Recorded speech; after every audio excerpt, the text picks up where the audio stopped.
Muy buenas tardes, Susana, muchas gracias. Pues bueno, uno de los principales ejes de este plan económico sabemos que es el combate a la corrupción. Escuchábamos a Andrés Manuel López Obrador decir: no se pongan nerviosos a los empresarios, lo único que va a pasar es que se va a acabar con la corrupción. En México ya no va a dominar la mafia del poder. ¿Cómo va a hacer esto? Hay cierta preocupación de que no hay puntos específicos de cómo va a combatir la corrupción, porque él habla de predicar con el ejemplo y que por decreto se va a terminar, pero pues vemos casos en Morena como el de Eva Cadena, como el de Rigoberto Salgado en Tláhuac, que pues vemos que con predicar con el ejemplo pues no es suficiente, ¿no? Sí, así es. Predicar con el ejemplo es una parte importante, pero no lo es todo. Hay que fomentar las leyes que ya han ido avanzando, algunas de ellas, como en el Sistema Nacional Anticorrupción. Hay que seguir avanzando en ellas y sobre todo los castigos tienen que ser ejemplares. A cualquier funcionario público que haga algo indebido hay que sancionarle rudamente, ¿no? Ese es uno de los puntos que hay que fortalecer y bueno, pues trabajar día a día en la lucha contra la corrupción. ¿Cuáles serán esas sanciones rudas para los funcionarios que sean corruptos? Bueno, se debería de equiparar las sanciones que están poniendo a la sociedad civil, equipararlas a las que tienen los funcionarios públicos, ¿no? Hoy estamos viendo de un guatemalteco, bueno, una persona en Guatemala que lo detuvieron por 1,5 millones de pesos y lo están extraditando, y sin embargo un funcionario público puede robar muchísimo más que eso y no le pasa nada, ¿no? Entonces sí hay que ser más rudo con eso. Y el otro tema es el tema de la transparencia. Transparencia, rendición de cuentas, gobierno abierto, con eso, fomentando todo eso, con lo que se pretende luchar contra la corrupción. José Luis, ¿cómo convencer a los empresarios de que Andrés Manuel López Obrador es un buen candidato para que no le tengan miedo con esto que él decía: no tengan miedo, solamente vamos a acabar con la corrupción?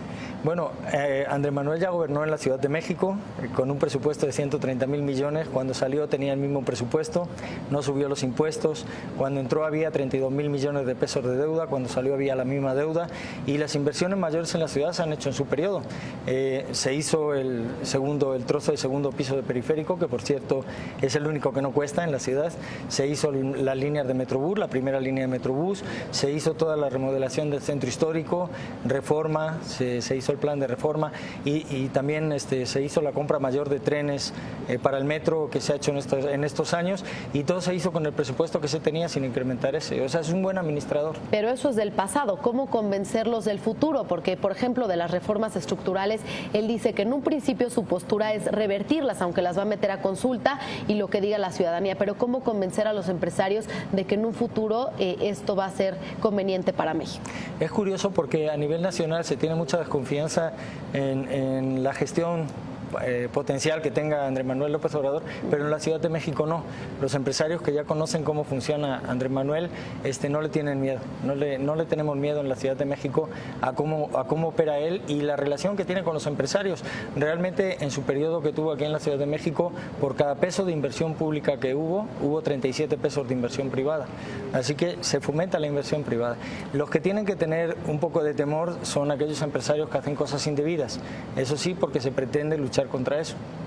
Pero a ver, la reforma energética que promete grandes inversiones, que de hecho ya empezamos a ver pues resultados importantes de la primera ronda, sabemos que para revertirla, pues bueno, tendría que haber una decisión por parte del Congreso, o como lo decía Valeria Moy, dejarla morir lentamente. Esto, ¿qué dicen los empresarios? Es decir, ¿no les da miedo que al frenar esta reforma podría también desacelerar el crecimiento económico del país? A ver, para que las reformas se echen para atrás tiene que haber mayoría en el Congreso, lo cual difícilmente se conseguirá. Lo que sí se va a hacer es renegociar algunas de las partes y hacerle cambios a las reformas. No se ha dicho que se vaya a expulsar a la inversión privada en el sector energético petrolero. No se ha dicho que se vayan a nacionalizar el sector energético. Lo que se ha dicho es que se va a fortalecer la soberanía nacional en cuanto a al establecimiento de refinerías y a la producción en México de los hidrocarburos que necesitamos, que hoy estamos importando la mitad de los energéticos que requerimos.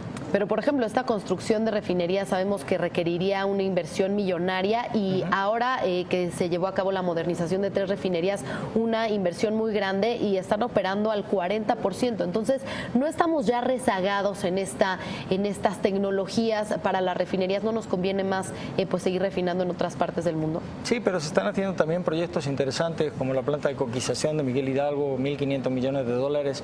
O sea, sí se están haciendo inversiones en tecnologías modernas en Pemex. Hay que profundizar profundizar en ello, pero sobre todo tenemos que hacer las reformas en el sector energético, mejor dicho, las inversiones en el sector energético que garantice cierto nivel de seguridad, de soberanía nacional, porque los energéticos se tienen que producir aquí en México. Él habla de cancelar el proyecto del nuevo aeropuerto internacional de la Ciudad de México y construir 2 pistas en el militar de Santa Lucía. ¿Qué opinas del tema? ¿Qué opinan los empresarios? Yo no soy un técnico, no conozco el proyecto a fondo, pero el aeropuerto de la Ciudad de México tiene 3 fases, entonces apenas estamos en la primera fase, la última acaba en el 2065, entonces hay posibilidad de hacerle modificaciones al proyecto total. Modificaciones, pero no frenarlo. No se podría frenar, habría que renegociar con los empresarios que ya están ahí. ¿Qué están buscando renegociar con ellos? Bueno, es que en ningún país del mundo se han cerrado aeropuertos, entonces habría que analizar otra vez el proyecto y ver por dónde se puede sacar. Lo de las 2 pistas de Santa Lucía se puede poner en marcha. Tenemos lugares como Nueva York donde tienen 3 aeropuertos, o sea, no necesariamente tiene que haber un solo aeropuerto donde se centralice todo, ¿no? Al revés, se busca también que los accesos al aeropuerto sean diversificados. Así que no te puedo comentar los detalles del proyecto, pero no se trata de dejar la obra parada de un día para otro. Donde ya además hay gran inversión, contratos, ¿no? Hay inversiones, claro, hay empleos generados. Sí. Bien, finalmente, José Luis, sobre este plan de austeridad, él habla que se podrían ahorrar alrededor de 500,000 millones de pesos. ¿Qué nos dices al respecto? Dentro de este plan pues está el no usar el avión, más bien vender el avión presidencial, también recortar su salario a la mitad, también el gasto corriente. Mira, 500,000 millones es más o menos el 10% del presupuesto que actualmente se tiene.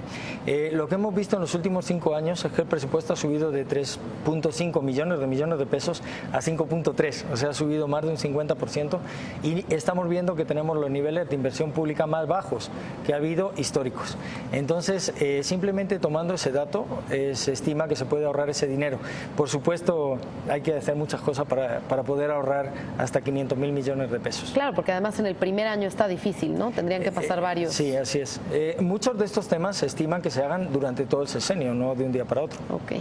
Bien, entonces, en conclusión, José Luis, no se cancela la reforma energética, ni más bien no se busca echar para atrás la reforma energética ni cancelar el proyecto del nuevo aeropuerto internacional de la Ciudad de México, sino se busca renegociar con los empresarios, con el gobierno. Hacia dentro del partido lo que se está viendo precisamente es que todas las reformas se van a poner a estudio, la educativa, la financiera, todas, porque al final no han conseguido estas reformas lo que se pretendía, ¿no? A nivel educativo, a nivel financiero, seguimos teniendo unos niveles muy bajos de inclusión financiera, entonces todas ellas se van a poner otra vez en discusión y se quedarán algunas partes de las reformas que se han hecho porque han sido positivas y otras tendrán que modificarse.